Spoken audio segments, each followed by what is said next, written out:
Bonjour et bienvenue pour l'essai de la Tiger 800 XRX. Alors on va faire un petit tour du proprio et ensuite on revient.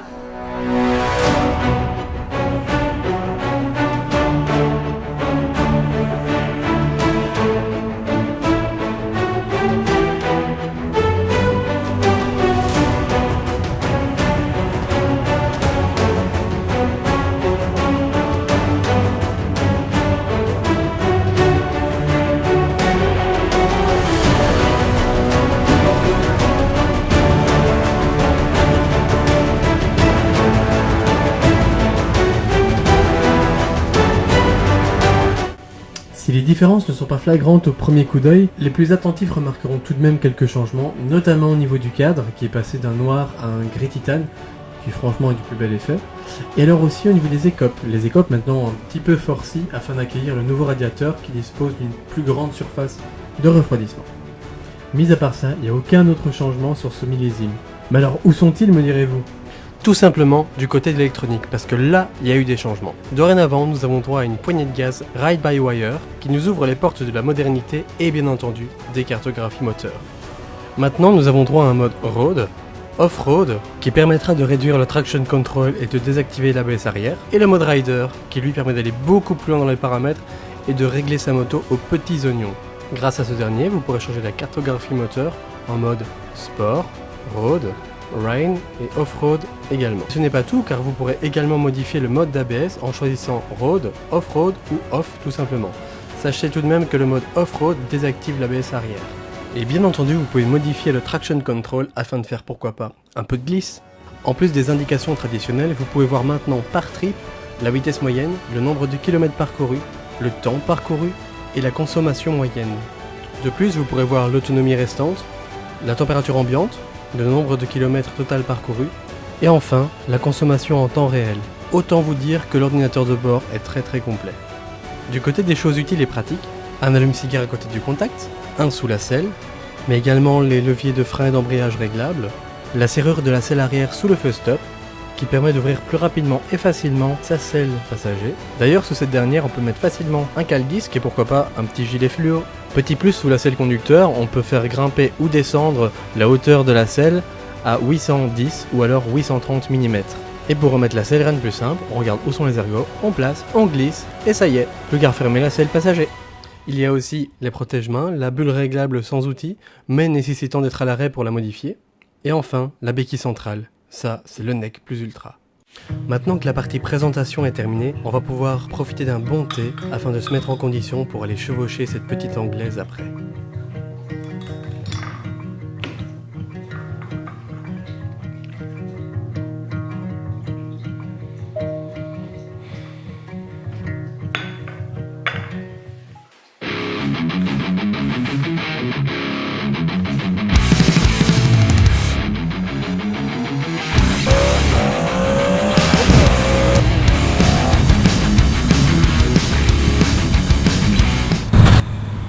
Oh bah ouais, l'arsouille, c'est pas son cheval de bataille.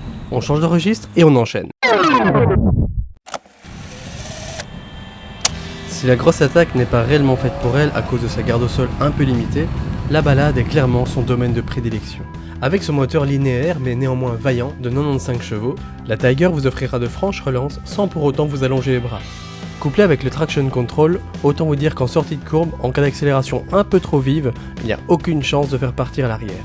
Et tant que nous sommes dans l'électronique, autant parler d'une des autres nouveautés, le Cruise Control. Pour l'enclencher, rien de plus simple. Faudra être en 4ème vitesse et à 50 km/h minimum. Ensuite, on appuie sur le petit bouton ici en bas à gauche, suivi du 7-, histoire de lancer le Cruise Control. Et pour varier la vitesse, faudra appuyer sur le plus ou le moins. Ouais mais alors, pour le désactiver on fait comment ? Bah rien de plus simple. Soit tu donnes un coup de gaz, soit un coup de frein, soit tu appuies sur l'embrayage et ça s'arrête.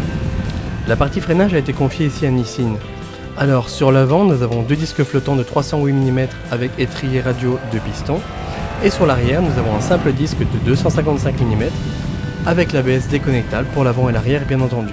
S'il manque un petit peu de mordant, ils permettent néanmoins d'avoir un très bon feeling ce qui permet de doser avec précision le freinage en toutes circonstances.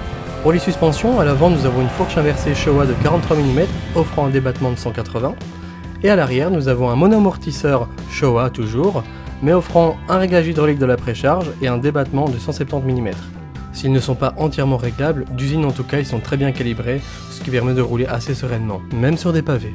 Ici on est sur des pavés et franchement on les ressent presque pas quoi. On sent une légère vibration, mais c'est hyper léger.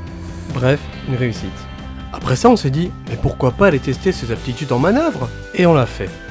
Bon, on va pas se le cacher, les manœuvres à très basse vitesse, c'est pas non plus sa tasse de thé. Déjà, dû à un poids assez haut de 221 kg, mais en plus, un rayon de braquage vraiment trop limité. Et c'est pas faute d'avoir essayé. Une fois, 2 fois, 3 fois, il y a un moment, faut se faire une raison et passer à autre chose. Du coup, pour les manœuvres, on a conclu qu'elle était pas terrible. Et c'est avec une petite frustration qu'on a repris la route afin de tester ici la protection au vent. On peut dire qu'elle est plutôt pas mal, on est relativement bien protégé au niveau des mains et au niveau du haut du corps. Il y a juste que pour une personne de 1m85, le vent tape un petit peu au milieu du casque, ce qui peut être assez désagréable, surtout sur autoroute. Au cours de notre test, c'est un peu par hasard qu'on est tombé sur une route qui semblait un peu plus tortueuse que d'habitude. On regarde à gauche, à droite, personne pour l'interdire. Mode off-road qui disait « Ok, voyons voir ». Une petite voix me disait dans ma tête que c'était sans doute pas un bon plan. Lopette que je lui ai dit. La meule, c'est l'aventure, la passion, la vie, et surtout un bon grain de folie. Comme dit précédemment, les pavés, easy. Mais en est-il de même pour tout ce qui est chemin de terre et un peu plus tortueux? On va voir ça. Avec la poignée de gaz ride-by-wire, autant vous dire que la précision pour la gestion de l'accélération est dantesque. Ça répond au millimètre près. Même la boîte de vitesse est super douce, c'est un véritable régal. Dans les petits chemins comme celui-ci, là où c'est pas trop tortueux, les suspensions sont vraiment impeccables. Elles répondent assez bien, elles sont assez souples, encaissent assez bien les chocs. Mais par contre, faut pas trop en demander non plus, n'allez pas faire du franchissement avec, là la garde au sol va vous rappeler directement à l'ordre.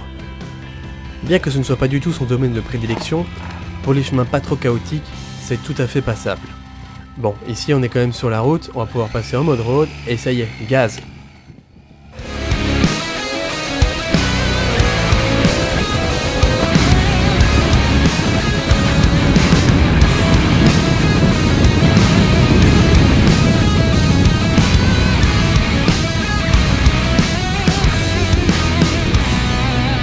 Grâce à son réservoir de 19 litres, vous pourrez sans problème passer la barre des 370 km parcourus avec un seul plein. Sur la Tiger 800 XRX, on a aimé la finition, la polyvalence, l'agrément moteur et enfin le confort global. On n'a pas aimé la garde au sol un peu limitée, l'angle de braquage et enfin le tarif un peu plus élevé. Dans ce tableau, vous verrez les différentes options ainsi que le prix en fonction du modèle.